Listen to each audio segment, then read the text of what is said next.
I've always been fascinated by forgotten places. Urban exploration, for me, is a way to uncover the mysteries that time has buried. In our small community of explorers, we've come across strange things in abandoned factories, schools, and hospitals, but nothing compared to what we found in that church. Even now, years later, the chill I felt when entering that place still haunts me. I've never told anyone exactly where it is, and I don't intend to. That day, there were 5 of us. We had heard about this abandoned church in the middle of nowhere, through a vague tip circulating on online forums. There wasn't much information about it, just rumors that it was located in a rural, isolated area, and no one really knew why it had been abandoned. This, of course, only piqued our curiosity. The idea of exploring such a place was too tempting to resist. After a long and winding journey down dirt roads, we finally found it. The church was small, with faded brick walls, dirty and broken stained glass windows, and a rusted bell still hanging high in the tower. Everything seemed to be falling apart. The atmosphere of the place was heavy even before we stepped inside. Nature had begun to reclaim the space around it, with ivy climbing the walls and trees bending over the roof. When we finally pushed open the wooden doors, which groaned loudly in protest, we were greeted by a silence that seemed to swallow the sound of our footsteps. The air was thick with the smell of mold and decay. The light filtering through the broken windows cast dancing shadows on the dusty floor. And then we saw it. All the pews in the church were occupied, not by people, of course, but by children's toys. Faded teddy bears, old dolls with glassy eyes and tangled hair, wooden toy cars with broken wheels. Old and poorly kept toys, meticulously arranged, as if they were attending a service. All facing the altar, where a soot-stained crucifix still hung on the wall. The already stifling silence grew even heavier. My heart started to race, and I could see in the others' eyes that they were as unsettled as I was. The feeling of being watched was overwhelming, but there was no one there. Just those toys, arranged like a congregation, staring forward. And as lifeless as they were, I swear it felt like they were waiting for something. No one in the group said a word. We were petrified, unable to comprehend what we were seeing. Some of the toys had expressions that, over time, had distorted, giving the impression of grotesque smiles and fixed stares. One of my friends, Tom, took a step forward, as if he was about to approach the altar, but I grabbed his arm before he could get any closer. "Let's go," I whispered, feeling a lump in my throat. He didn't argue. In fact, no one did. The discomfort had turned into real fear. That place wasn't just an old building, a structure left behind. There was something there, something watching us, making the air hum with an energy I had never felt before. Without looking back, we turned and left the church, our hurried footsteps echoing on the stone floor. We closed the door as quickly as we could, but the sound of that creaking stayed in my head for days after. The entire trip back, no one said much. It felt like the church was following us, lingering in our minds, in the questions that haunted us. Who put those toys there? Why? And why were they arranged that way, like a ghostly congregation, attending a mass that would never happen? That night at home, I tried to convince myself that it was just another oddity we had found in an urban exploration. But the truth is, since that day, I haven't been able to stop thinking about it. Every time I close my eyes, I see those toys, sitting in the pews, their empty gazes fixed on the altar. I've never told anyone the exact location of that church, not even my closest friends. Something inside me says that place holds a secret that's better left buried. I don't know if the others in the group felt the same way, but no one ever mentioned going back, and the silence around the experience told us everything we needed to know. I don't know what would have happened if we'd stayed longer, if we had investigated further. But one thing is certain, something was wrong in that church. And whatever it was, I don't want to find out. I've always been fascinated by abandoned places. There's something about forgotten structures that draws me in, as if they hold stories time tried to erase, but still whisper to those daring enough to listen. The industrial complex I used to explore was one of my favorites. It was massive, filled with rusted warehouses, dark rooms, and crumbling stairways. I had already explored every inch of the surface, but I always suspected there was more hidden beneath the ground. One day, while exploring a part of the complex I hadn't visited in a while, I found what I'd been looking for: a metal hatch embedded in the floor of a remote warehouse, nearly covered by debris and dust. It was slightly ajar, as if someone had passed through before. When I approached and shined my flashlight down, I saw concrete steps descending into the darkness. The tunnel system I had always suspected was real. I knew it was risky to explore underground tunnels alone, but the thrill of discovering something new was too great to ignore. Armed with my flashlight, a first aid kit, and a bottle of water, I descended the steps, eager to see what I would find. The atmosphere inside the tunnels was unlike anything I'd ever experienced. The air was thick and damp, and the silence was suffocating. The tunnels were wide, with reinforced concrete walls, suggesting they had been built for some industrial or military purpose. Maybe they had been used for transportation or as an underground shelter. Rust stains lined the walls, and the echo of my footsteps made me feel small, as if the tunnel itself was watching me. As I moved deeper, I turned a corner and saw something that sent a chill down my spine. Ahead of me, my flashlight illuminated the end of a corridor that branched off in several directions. At first, I thought I was alone, but as I focused the light, I saw something that froze me in place. There was a man.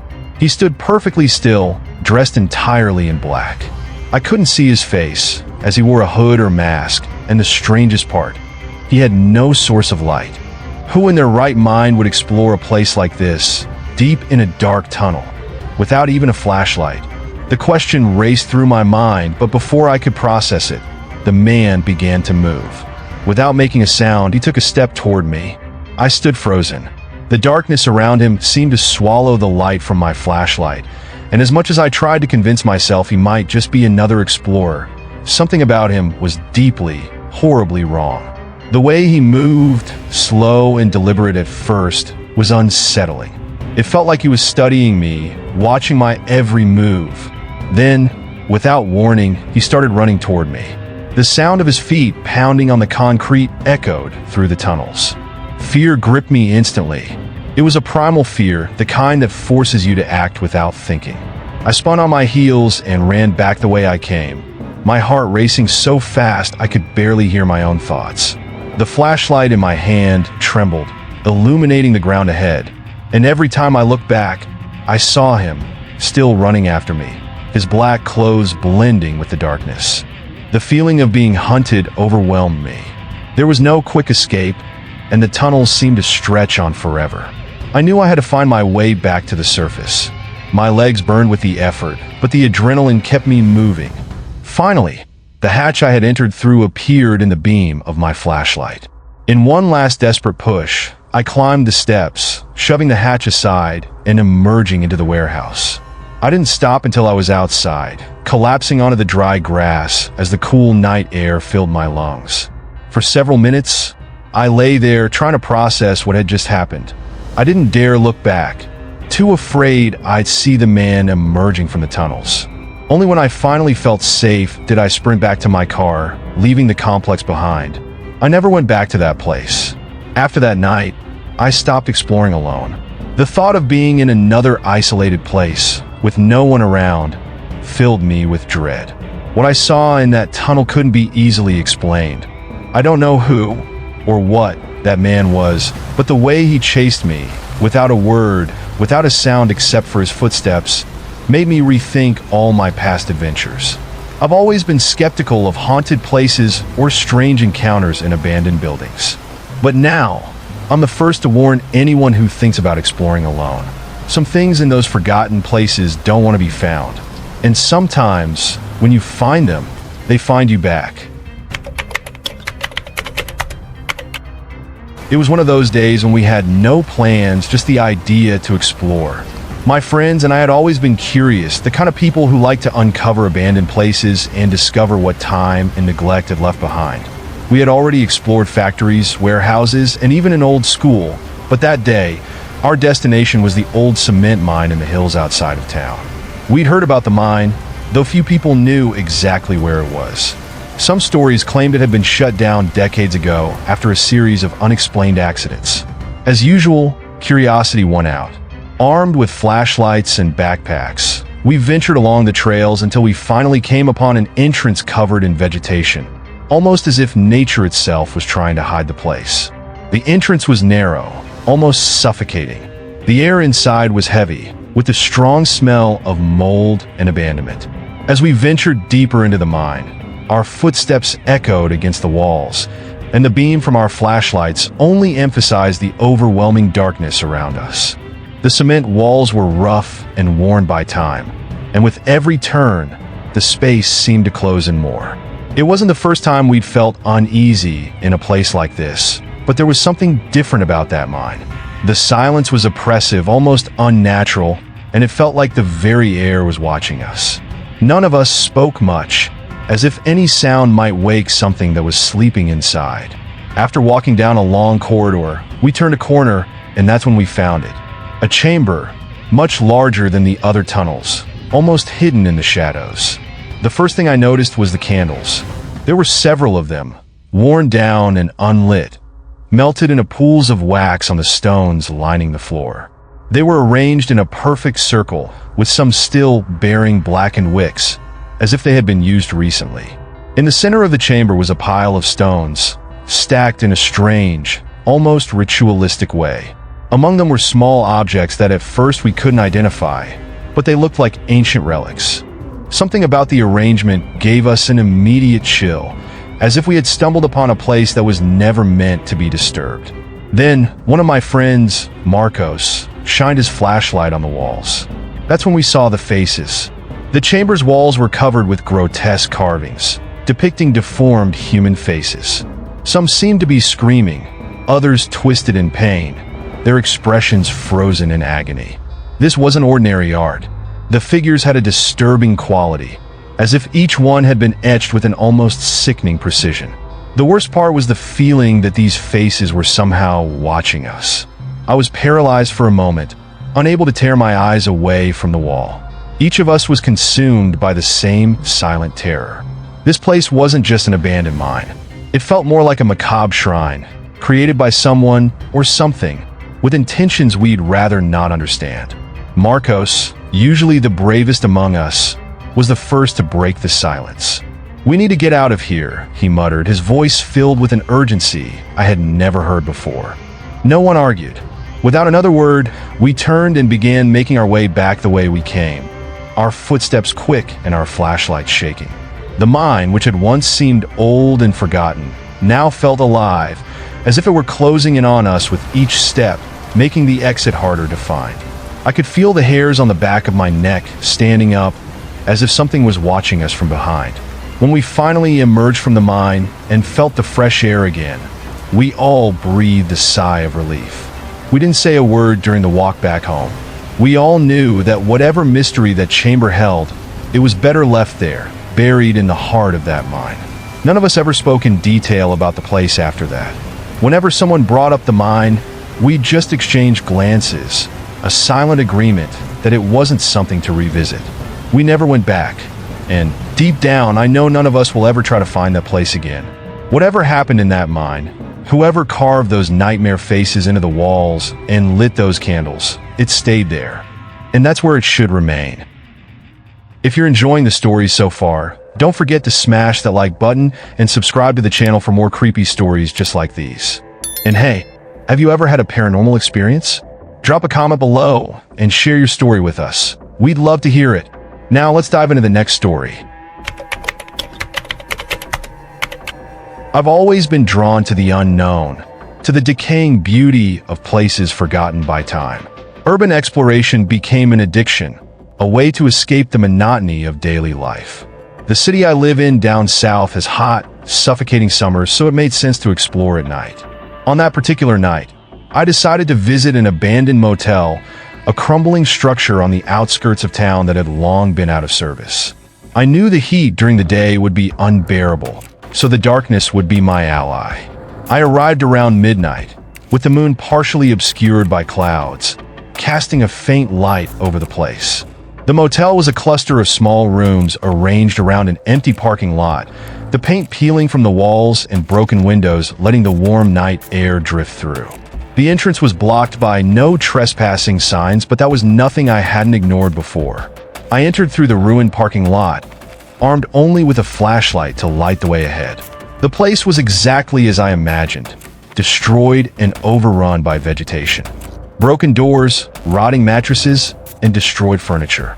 There was an eerie sense of loneliness there, but at the same time, something about the atmosphere felt off, like the place was waiting for something. As I explored the rooms, taking a few photos, I heard a sound that made me freeze immediately. It was a woman's voice. At first, I thought my mind was playing tricks on me. Abandoned buildings always have a way of amplifying the sound of the wind or creaking wood. But the voice was clear, low, and drawn out, and it definitely wasn't the wind. Someone was there. My first instinct was to hide. Who else would be in this place at this hour? It wasn't uncommon to run into other urban explorers, but that voice didn't have the casual tone of someone just poking around. It sounded disturbed. I decided to follow the sound cautiously, keeping my flashlight off, guided only by the moonlight and my instincts. I moved toward the more deteriorated side of the motel, where the rooms were nearly unrecognizable, covered in mold and debris. As I turned the corner of an outdoor corridor, I saw something that made my heart race. A woman stood at the far end of the hallway, her forehead bleeding. The faint moonlight illuminated her figure. She was barefoot, wearing dirty, torn clothes, and her disheveled hair hung over her eyes. The blood on her forehead dripped slowly, but she seemed to feel no pain. Her movements were disjointed, and she stared directly at me, as if she had just noticed my presence. I should have run at that moment, but curiosity paralyzed me for a few seconds. She didn't say anything, just started walking toward me, her steps slow and unsteady. What frightened me most was the silence in which she moved, as if the world around us had been suspended. When I realized she was coming straight for me, my instincts finally took over. I turned and began to run down the hallway, the sound of my own footsteps echoing off the walls. I could hear her labored breathing behind me, her steps fast and erratic, as if she were stumbling but not slowing down. My mind raced as fast as my legs. Who was that woman? What was she doing there? And why did it seem like she was trying to catch me? I ran through the parking lot, dodging debris and chunks of concrete, adrenaline pumping through my veins. I didn't dare look back.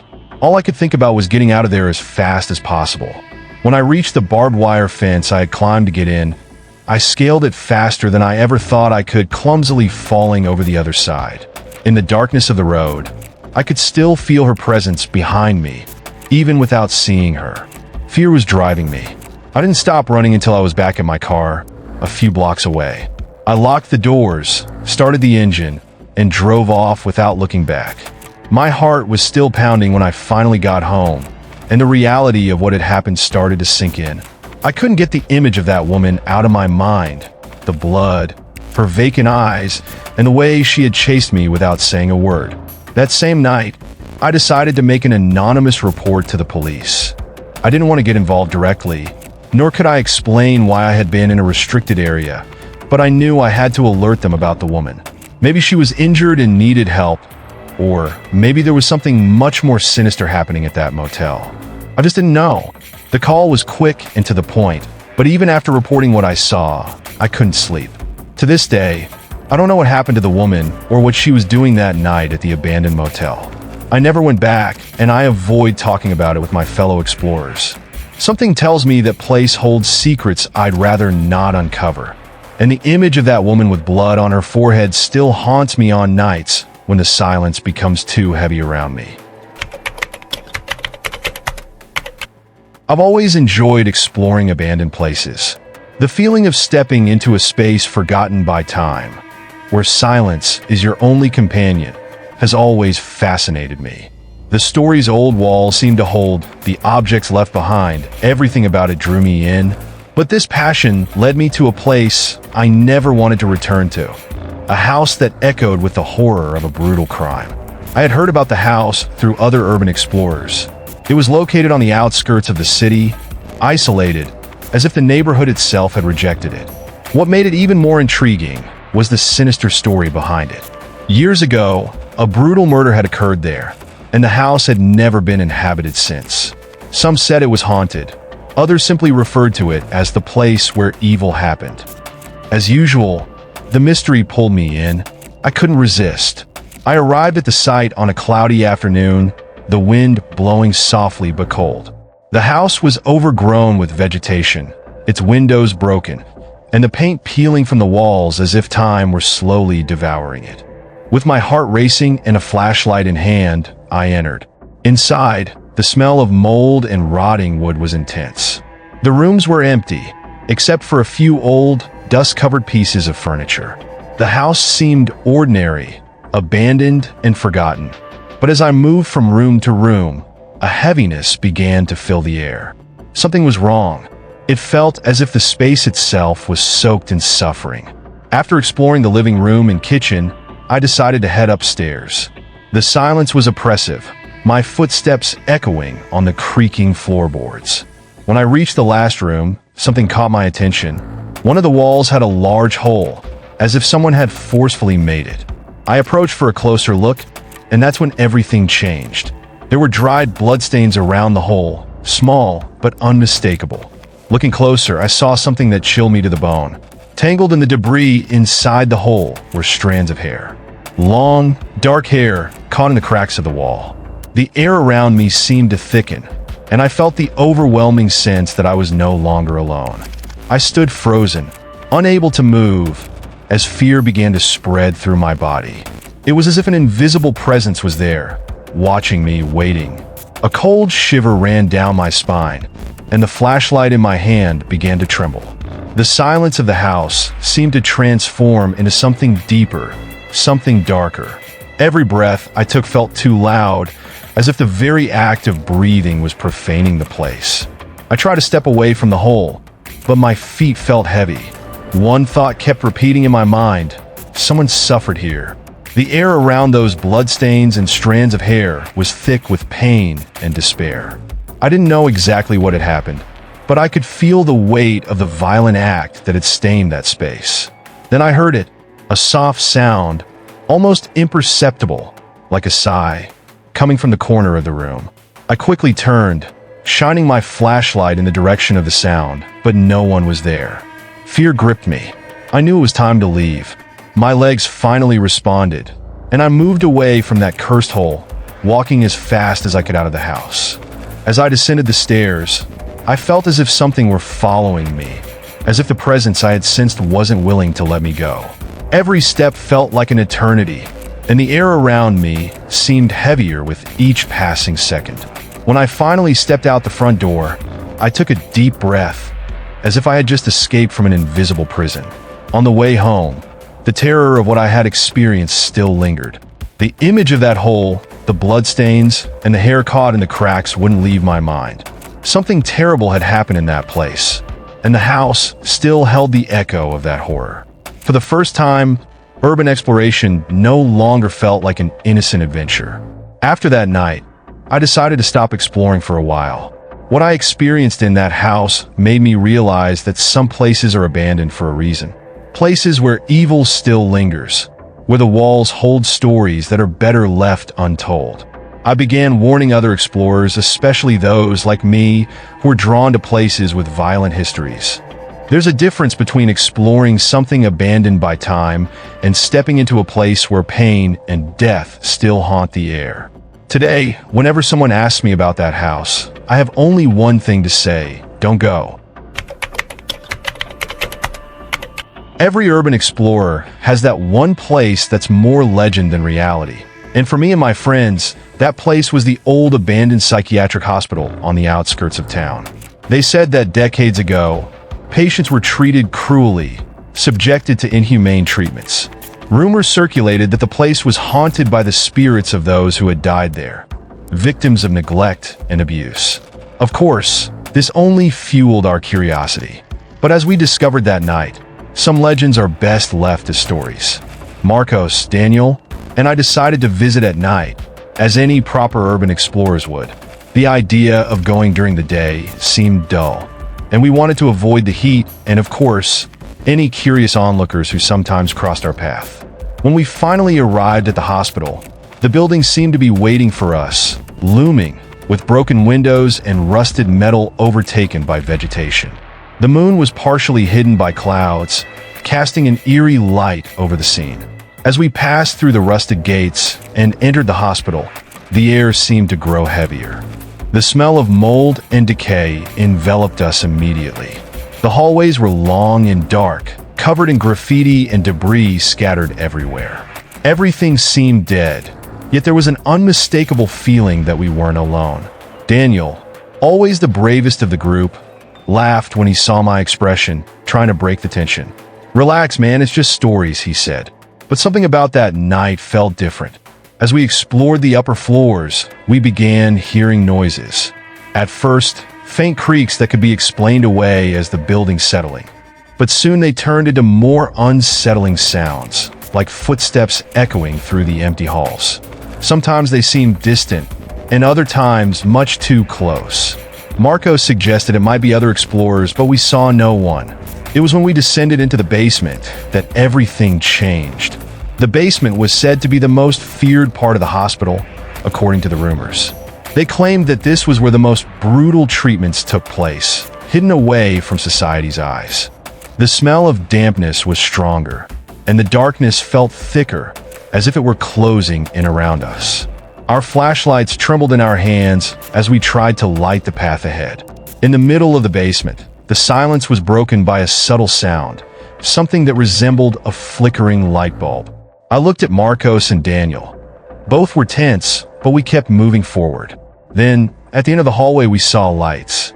They flickered irregularly, like they were blinking on and off, but there hadn't been electricity in the place for decades. A chill crept down my spine. Those lights shouldn't have been there. We cautiously advanced, trying to make sense of what we were seeing. But before we could get closer, the sound of something heavy falling to the ground echoed through the hallway. We all froze, and that's when we saw him. A man was crouched in the corner of a room.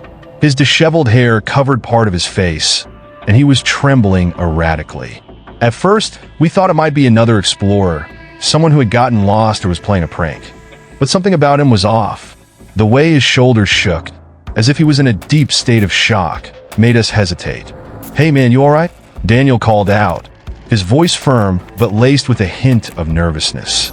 The man slowly lifted his head, revealing a face smeared with dirt and an expression of pure terror. His eyes were wide, like he was trapped in a nightmare he couldn't escape from. And then, without warning, he started to scream. A high-pitched, disturbing scream that chilled our blood. Before we could react, he stood up with terrifying speed and ran toward us. Panic set in. We bolted down the basement hallway, the man's screams echoing behind us, bouncing off the concrete walls. Every time we glanced back, he was closer, his run awkward but relentless. The feeling that something horrifying was about to catch up to us was suffocating. We scrambled up the stairs as fast as we could, nearly tripping over our own feet. We could hear the sound of his footsteps growing nearer with each passing second. Finally, when we burst through the front doors of the hospital, we didn't look back. We just kept running until we were a safe distance away, where the building was nothing more than a shadow against the night sky. When we finally stopped, out of breath and panicked, no one spoke for a while. The adrenaline was still coursing through us, and all we could think about was how we had barely escaped. Daniel, the fearless one, was pale, and Marcos looked like he couldn't believe what had just happened. We agreed never to return to the hospital. The sense that the place harbored something evil, something beyond our understanding, was undeniable. Every now and then, we still talk about what we saw, whether the man was real, a disturbed survivor, or something worse, something we never should have encountered. Since that night, we've abandoned urban exploration. Now, whenever someone mentions exploring dark, haunted places, especially abandoned psychiatric hospitals, we warn them of the dangers. Some legends exist for a reason, and there are places that hold secrets better left undiscovered. Whatever chased us that night, it might still be there, waiting. It was supposed to be just another adventure after work. My friends and I were always looking for ways to blow off steam, and the idea of exploring the abandoned psychiatric hospital came up during a casual conversation in the cafeteria. Everyone knew the stories about the place. Old, massive, and eerie. The hospital had a reputation for its controversial medical practices. They said patients had suffered all kinds of abuse before the place was finally shut down and left to rot. The legends of ghosts and restless spirits only made the place more appealing to us. Not that we truly believed, of course. To us, the hospital was just another place forgotten by time, waiting to be explored. We planned our visit for some random night, right after our work shift. Everyone was tired, but the excitement of the adventure pushed us forward. We arrived at the hospital around 10 at night. The building's facade, with its broken windows and graffiti-covered walls, looked both inviting and sinister. The wind blew gently, and the place felt as if it were waiting. With flashlights in hand, we walked through the main entrance, the shattered glass doors long ago broken. The inside was even more unsettling. The smell of mold and decay filled the air. Dark hallways, rusted wheelchairs abandoned in corners, and old papers strewn across the floor. Some doors creaked with the wind, creating eerie echoes that reverberated through the empty corridors. But none of that scared us, at least not at first. We wandered through the old patient rooms, most of them containing rusted beds and torn mattresses. The place looked like it had been ransacked long ago. But as we went further, the remnants of the hospital's dark past became more apparent. Strange medical equipment was still lying around in some rooms, many of them covered in dust and decay. Then, when we reached one of the more remote hallways, everything began to change. At the end of a narrow, dark corridor, we found a half-open door. When we pushed it open, the light from our flashlights revealed a scene that made our blood run cold. In the center of the room was an old, filthy iron bed, stained with what looked like dried blood. Hanging from the ceiling were chains, gently swaying in the breeze coming through a broken window. It was a scene of pure horror. No one said a word for several seconds, until Marcos, always the bravest, muttered, This isn't right." The feeling that something terrible had happened in that room was undeniable. The chains hanging down, with signs of wear, and the blood-stained bed were more than just signs of neglect. They were evidence of sinister practices that seemed to have been swept under the rug when the hospital closed. There was a heavy energy in the air, something that made the atmosphere oppressive and stifling. Daniel, who always kept his cool, took a step back. "I think we should leave." We all silently agreed. But as we prepared to leave the room, we heard a noise. It was subtle at first, like the sound of metal scraping across the floor, coming from somewhere down the hallway. We all froze. The feeling of being watched intensified. My hand shook as I gripped my flashlight, and when I turned to illuminate the hallway we had just come from, no one was there, but the sound continued. The beams from our flashlights bounced off the decaying walls, creating shadows that seemed to move on their own. The air grew colder, and a sense of panic began to spread among us. It wasn't just the thought of being in an abandoned hospital. It was the certainty that something was very wrong, that the place held secrets that should never have been uncovered. Marcos was the first to move toward the door, and we quickly followed. We began walking fast, almost running through the corridors. The metallic sound seemed to follow us, and the clinking of the chains in the room faded behind us, but the memories were already burned into our minds. Each hallway felt longer than the last, as if the hospital was stretching, trying to keep us inside. Finally, we saw the main entrance ahead of us. The relief of seeing the moonlight outside gave us the final burst of energy we needed. We rushed out, crossing the broken glass doors and running through the empty parking lot, not daring to look back. We didn't stop until we were at a safe distance from the building. Panting, we exchanged glances, but no one spoke much. The adrenaline was still pumping through our veins, but one thing was clear to all of us. We would never go back to that place. Since that night, the hospital became a taboo topic between us. None of us mentioned the chains, the bloodstains, or the sounds we heard. I don't know if they were remnants of a terrible past or if something more supernatural lurked in that place, but the experience left a mark on us in a way we couldn't explain. Now, whenever someone brings up the idea of exploring abandoned places, we fall silent for a moment. Sometimes, The horror stories we hear about certain places aren't just exaggerations. Sometimes those places hold secrets that are better left forgotten. Marcos and I had always been passionate about exploring the unknown. Our friendship grew over the years, fueled by adventures in abandoned places and mysterious locations that few dared to explore. But one of our last adventures changed everything. That day left us with a fear so deep that, even now, we don't speak as we used to. We had heard rumors about a network of underground tunnels on the outskirts of the city. No one knew exactly what they were for. Some said they were old sewage tunnels. Others believed they were part of a secret military system. The idea of exploring a subterranean labyrinth fascinated us. It was the perfect place to discover something unique, something few had seen. On a late Saturday afternoon, we decided it was the right time to explore. We descended through an almost hidden entrance among the vegetation, a concrete opening that looked like an abandoned sewer. We brought flashlights, rope, and what we thought would be enough to avoid getting lost. We were confident, as always. As soon as we entered, the air grew heavier and damper. The tunnel was narrow at first, but soon expanded, revealing a labyrinth of passages and corridors, all looking the same. The dirty concrete walls seemed endless, marked with mold and seepage, as if the place had been screaming in abandonment for decades.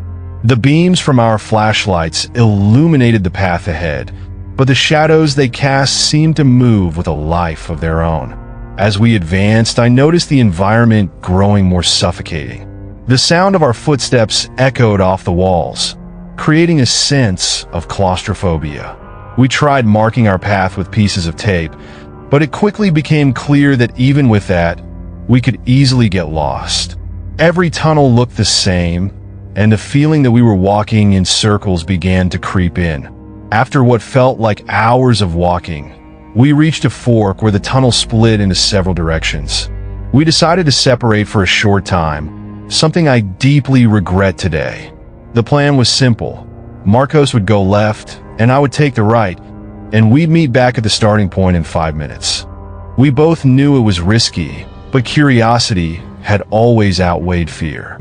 I walked through a tunnel that seemed endless.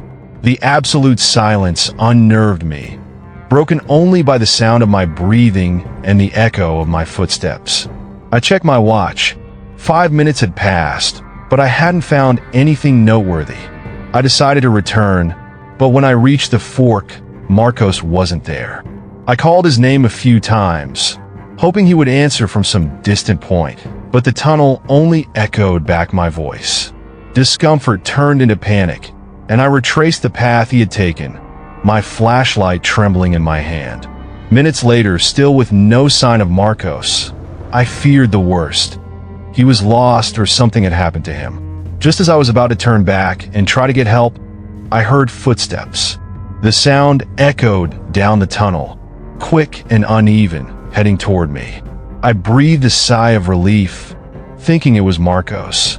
But when I saw him emerge from the darkness, I knew something was wrong. He was pale, his eyes wide with terror, his breathing erratic, like he had seen something that horrified him to his core. "What happened?" I asked, worried. Marcos just shook his head, unable to speak.